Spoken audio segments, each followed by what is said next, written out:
कि रसूल पाक के आंखों के चैन जिंदाबाद, रसूल पाक के आंखों के चैन जिंदाबाद, निगाहे फातिमा ज़हरा के ऐन जिंदाबाद। अब इससे बढ़कर शिकस्ते यजीद क्या होगी, अब इससे बढ़कर शिकस्ते यजीद क्या होगी।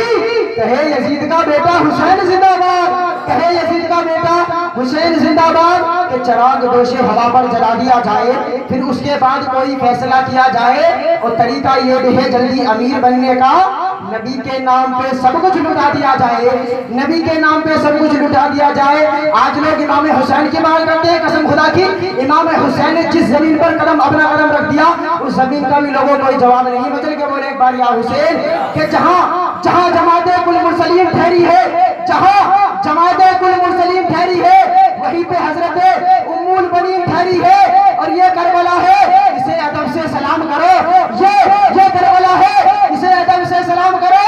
इसी जमीन की बदौलत जमीन ठहरी है, इसी जमीन की बदौलत जमीन ठहरी है कि वो जिसे अपनी आंखों से पिला देते हैं उसे मैं कशनही में खाना बना देते हैं, वो जिसे अपनी आंखों से पिला देते हैं उसे मैं कशनही में खाना बना देते हैं। और इतनी दौलत भी नहीं तेरे खजाने में यजीद, जितनी शब्बीर के दीवाने लुटा देते हैं। इतनी दौलत भी नहीं तेरे खजाने में यजीद, जितनी शब्बीर के दीवाने लुटा देते हैं। और जितने ये पैसे कमाते हैं जमाने वाले, उतने पैसों की अगरबत्ती जला देते हैं। जितने पैसे ये कमाते हैं जमाने वाले, उतने पैसों की अगरबत्ती जलाते हैं। कि जहां जमाते कुल मुरसलीन ठहरी है, वहीं पे हजरत उम्मुल बनीन ठहरी है। और ये करबला है, इसे अदब से सलाम करो, इसकी दोनों की बदौलत जमीन ठहरी है। लीजिए हजरात, आपके समातों के हवाले एक बार और जनाब हजरत शायर इस्लाम